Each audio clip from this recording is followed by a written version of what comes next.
আপনারা দেখছেন একুশে টেলিভিশন।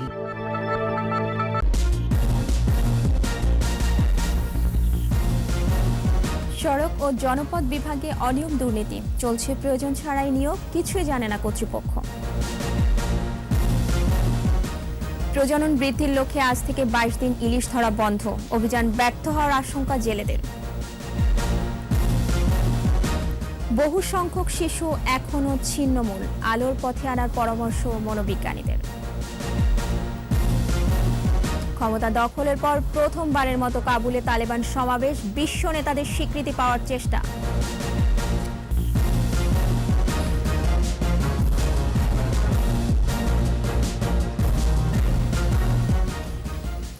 শুনছিলেন ফার্স্ট সিকিউরিটি ইসলামী ব্যাংক লিমিটেড সংবাদ শিরোনাম।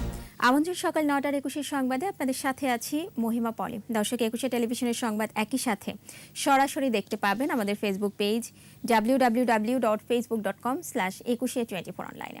সংবাদে আরও থাকছে। গাজীপুর সাফারি পার্কে জন্ম নিল নীল গায়ের দুটি শাবক, বংশ বিস্তার নিয়ে আশাবাদী কর্তৃপক্ষ।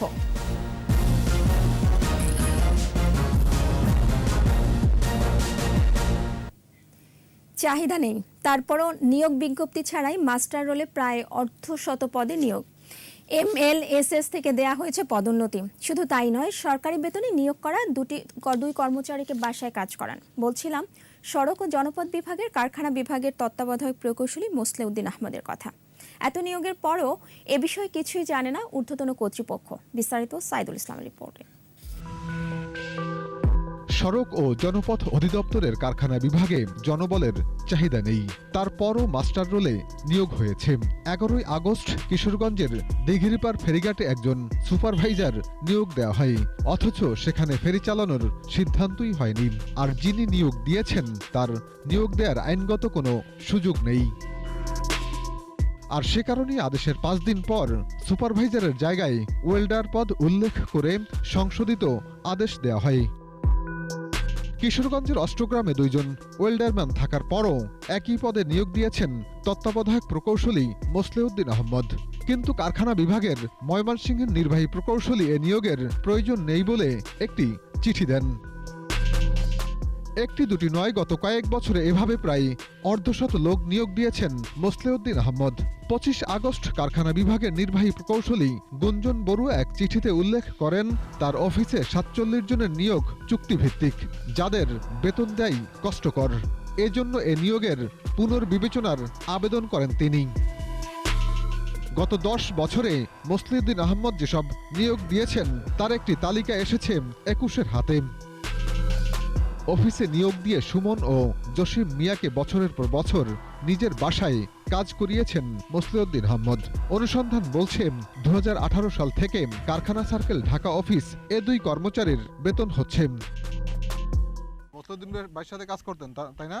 জি সার্কেলে আগে বড় স্যারের পাক করে হয়েছে 2 বছর, 3 মাস বেতন বন্ধ, আজকে 3 মাস।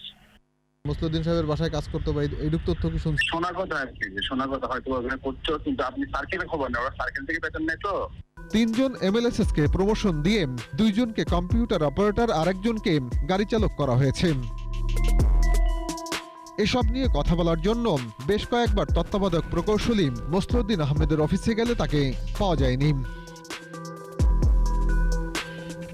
তবে নিয়োগের বিষয়টি খতিয়ে দেখে ব্যবস্থা নেওয়ার কথা জানিয়েছেন অতিরিক্ত প্রধান প্রকৌশলী রফিকুল ইসলাম। আমরা সব দেখবো, দেখার পরে যদি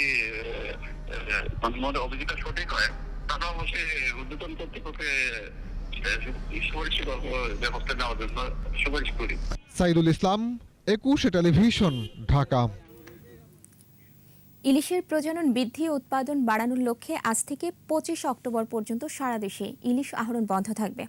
এবছর আশানুরূপ ইলিশ ধরা পড়লেও দাম নাগালের বাইরে। প্রতিনিধিদের সহায়তায় মাসুমা লিসার রিপোর্ট।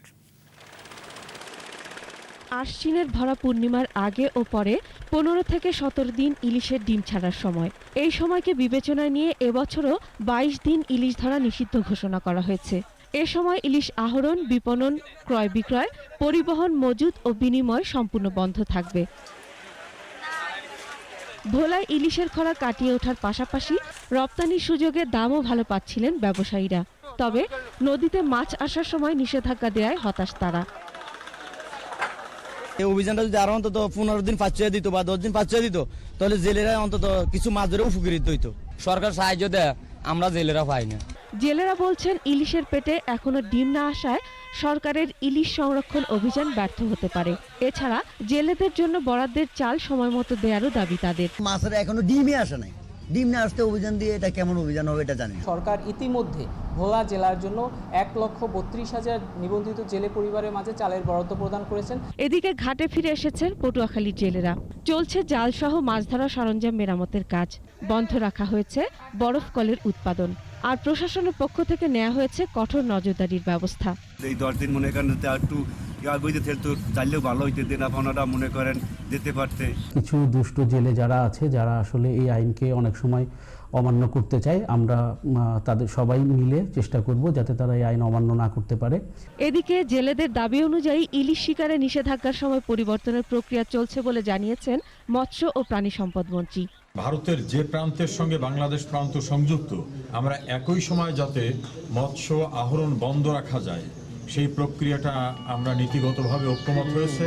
চাঁদপুরের ষাটনল থেকে হাইমচর 60 কিলোমিটার এলাকায় ডিম ছাড়ে ইলিশ। তাই মা ইলিশ রক্ষায় বিশেষ তদারকি করবে প্রশাসন ও মৎস্য বিভাগ। আমরা কিভাবে বাঁচতে পারি, খাইতে পারি, সংসার লয়া, ফ্যামিলি লয়া, বাল বাচ্চা লয়া, সরকার যাতে এটার দিকে একটু ফলো করে। মা ইলিশ ও জাটকা রক্ষা কার্যক্রম সফল হওয়ায় ইলিশের উৎপাদন বাড়ছে বলে জানান ইলিশ গবেষক। ইলিশের ডিমের ডায়ামিটার সবথেকে বেশি থাকে, জিএসআই গোনাডোসোমেটিক ইনডেক্স ভ্যালু, অর্থাৎ সর্বোচ্চ পরিপক্কতা থাকে। 12 বছরে দেশে ইলিশের উৎপাদন বেড়েছে 79%। চলতি অর্থবছর উৎপাদন 6 লাখ টনে পৌঁছবে বলে আশা করা হচ্ছে। মাসুম আলিসা, 21 টেলিভিশন। সুন্দর পৃথিবী গড়বে আগামী শিশু। বাসযোগ্য ধরিত্রী গড়তে শিশুর সার্বিক বিকাশ তাই সর্বাগ্রে। অথচ সমাজের বহু সংখ্যক শিশু এখনও ছিন্নমূল। নিত্যকার অবহেলা থেকে তাদেরকে আলোর পথে আনার পরামর্শ মনোবিজ্ঞানীদের। প্রণব চক্রবর্তী রিপোর্ট।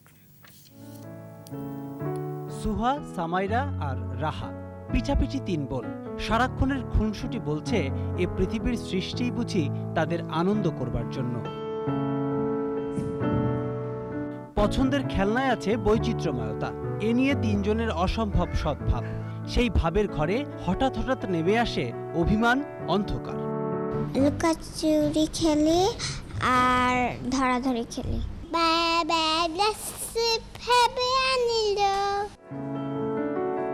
স্নেহের কমতি নেই সুহাদের। সন্তানকে জড়িয়ে মায়ের পরম মমতা আগলে রাখছে সব ধরনের বিপদ থেকে। যতটুকু সময় পাই ওদের পিছনে আর কি দেওয়ার চেষ্টা করি। জগৎ সংসারের মোটা দাগে অনেক গল্পের অন্যরকম এটি। আছে এর বিপরীত চিত্র। সে গল্পের শুরু অবশ্য রাসেল রবিনদের মতো ছিন্নমূলদের ঘিরে। রোজ 50 টাকা করে দেয়, কাজ করে দিতে কষ্ট হয়। বেতন না, কাজ শিখতেছি, টাকা দেয় 50 টাকা খাইতে। রাসেল আর রবিনদের মতো এমন কত শত গল্প প্রতিদিন প্রতিক্ষণে গোপনে ডুকরে কাঁদে ঘরের কোণে। কাঠফাটা রোদে শিশু মনের সব আশা আকাঙ্ক্ষার বিসর্জন দিয়ে দিনভর করতে হচ্ছে কঠোর পরিশ্রম। বাস্তবতার জাতাকলে পিষ্ট তাদের ভবিষ্যৎ। ওদের জীবনকে প্রতিপাদ্য করে ফি বছর পালিত হয় বিশ্ব শিশু দিবস। কিন্তু আদেও কি সুন্দর হয়েছে পথ শিশুদের ভবিষ্যৎ? ওর ভাই আমার কাছে আইনা দিচ্ছে, আমি কাজে রাখছি, 3 বেলা খাওয়াই যাচ্ছি। মনোবিজ্ঞানীরা বলছেন শিশু মনের অন্ধকার দূর করা একটি চ্যালেঞ্জ বটে। এই বাচ্চারা যারা আসলে নানা রকমের শিশু করছে, তাদের কিন্তু যে পোটেনশিয়ালস ছিল, তাদের যে সম্ভাবনার যে জায়গাটা ছিল, সেটা কিন্তু অনেকখানি মরে যাচ্ছে। এ ধরনের শিশুদের অনেক ক্ষেত্রেই কিন্তু মানে ব্যবহার করা হয়। শিশু সুরক্ষায় আরও বেশি যত্নবান হওয়ার পরামর্শ বিশেষজ্ঞদের। দেখভাল করার যে প্রতিষ্ঠানগুলা অনেক বেশি হলো সচেতন হওয়া দরকার। প্রণব চক্রবর্তী, 21 টেলিভিশন, ঢাকা। সংবাদের এ পর্যায়ে নিচ্ছি বিরতি। যখন ফিরছি তখন অন্যান্য খবরের সঙ্গে আরও থাকবে। চুয়াডাঙ্গার দর্শনায় গ্রাম বাংলার ঐতিহ্যবাহী নৌকা বাইচ, হাজারো মানুষের উল্লাস।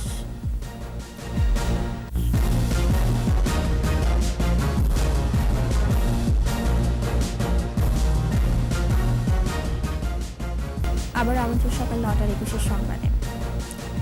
চুয়াডাঙ্গার দর্শনায় হয়ে গেল গ্রাম বাংলার ঐতিহ্যবাহী নৌকাবাইচ। উপভোগ করতে মাথাভাঙা নদীর দুপার এবং মেননগড় ব্রিজের উপর জড়ো হয় হাজারো মানুষ। পারকৃষ্ণপুর গ্রামের ভীমখালী ঘাট থেকে মেননগড় ব্রিজ পর্যন্ত 1 কিলোমিটার অংশে নৌকাবাইচ অনুষ্ঠিত হয়। প্রতিযোগিতায় 6টি দল অংশ নেয়। এতে পারকৃষ্ণপুর গ্রামের কৃষ্ণ হালদারের দল জয়ী হয়। শেষে বিজয়ীদের হাতে পুরস্কার তুলে দেন অতিথিরা। প্রায় 20 বছর ধরে মাথাভাঙা নদীতে নৌকাবাইচের আয়োজন করে আসছে গ্রামবাসী।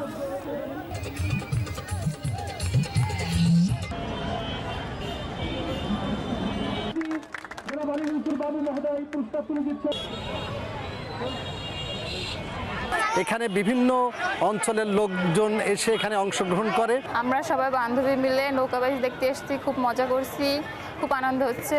বিভিন্ন এলাকায় মাদকের যে ভয়াবহতা সৃষ্টি হয়েছে সেটা থেকে মানুষকে সরিয়ে আনার জন্য আমাদের এই প্রয়াস। এবার আমাদের বিশেষ আয়োজন আমার বাংলা।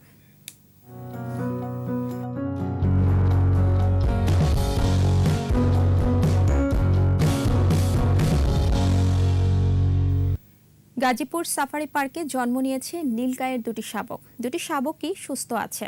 নীলগাইয়ের বংশবিস্তার নিয়ে আশাবাদী হয়ে উঠেছে বঙ্গবন্ধু শেখ মুজিব সাফারি পার্ক কর্তৃপক্ষ। একসময় দেশে নীলগাই থাকলেও বনাঞ্চল কমে যাওয়া এবং শিকারীদের লোভে 80 বছর আগেই বিলুপ্ত হয়েছে প্রাণীটি। গাজীপুর প্রতিনিধি অপূর্ব রায় রিপোর্ট জানাচ্ছেন মাসুম আলিসা। নীলগাই ভারতীয় উপমহাদেশের সবচেয়ে বড় আকৃতির অ্যান্টিলোপ। ভারত, পাকিস্তান, নেপাল ও যুক্তরাষ্ট্রে বেশি দেখা যায়। প্রাণীটি দেশের বিলুপ্ত প্রাণীর মধ্যে অন্যতম।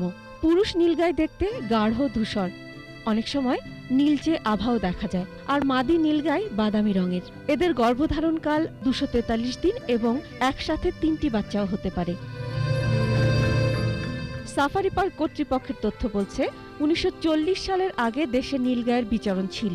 তৃণভোজী প্রাণীটি শিকারীদের লোভ এবং বনাঞ্চল কমে যাওয়ায় বিলুপ্ত হয়ে যায়। তারপরও 2-1টি যে নেই তা নয়।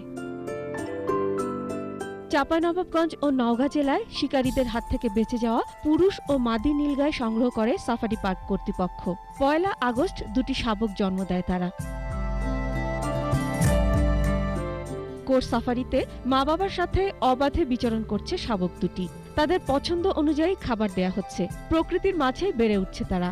নতুন অতিথিদের দেখতে ভিড় করছেন দর্শনার্থীরা। স্বাভাবিকভাবে প্রকৃতির ভিতরে এখানে ঘন জঙ্গলের ভিতরে বেড়ে উঠছে। এখন ওরা অনেক ভালো আছে, অনেক সুস্থ আছে। বঙ্গবন্ধু সাফারি পার্ক কর্তৃপক্ষকে ধন্যবাদ যে একটা বিলুপ্তপ্রায় প্রজাতি গাই হারিয়ে গিয়েছিল, এটাকে আবার সংরক্ষণ করছে। খুবই সুন্দর লাগছিল, আমার কাছে খুব ভালো লাগছে। বাচ্চারাও খুব খুশি হয়েছিল। এটা আরো বাড়ানো হোক যাতে আমরা সবাই এসে এখানে ভালোভাবে দেখতে পারি। একসময় দেশের বিভিন্ন স্থানে নীলগাইয়ের দেখা মিলত। হারিয়ে যেতে বসা নীলগাই আবার ফিরিয়ে আনার পরিকল্পনা পার্ক কর্তৃপক্ষের। আমরা আশা করছি প্রত্যেক বছর এক বা একাধিক বাচ্চা আমরা এটা পাবো। এভাবেই নীলগাইটা প্রকৃতির মাঝে আমরা আবার ফিরিয়ে দেব। দেশে আবার নীলগাই ফিরে আসবে বলে আশা করছেন সংশ্লিষ্টরা। মাসুম আলিসা, 21 টেলিভিশন। আর এর সাথে শেষ করছি সকাল 9টার 21 সংবাদ। তবে যাবার আগে ফার্স্ট সিকিউরিটি ইসলামী ব্যাংক লিমিটেড সংবাদ শিরোনামগুলো জানাবো আরও একবার। সড়ক ও জনপথ বিভাগে অনিয়ম দুর্নীতি চলছে, প্রয়োজন ছাড়াই নিয়োগ, কিছুই জানে না কর্তৃপক্ষ। প্রজনন বৃদ্ধির লক্ষ্যে আজ থেকে 22 দিন ইলিশ ধরা বন্ধ, অভিযান ব্যর্থ হওয়ার আশঙ্কা জেলেদের।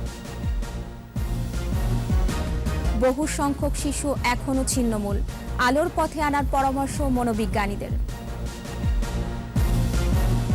এবং ক্ষমতা দখলের পর প্রথমবারের মতো কাবুলে তালেবান সমাবেশ, বিশ্ব নেতাদের স্বীকৃতি পাওয়ার চেষ্টা।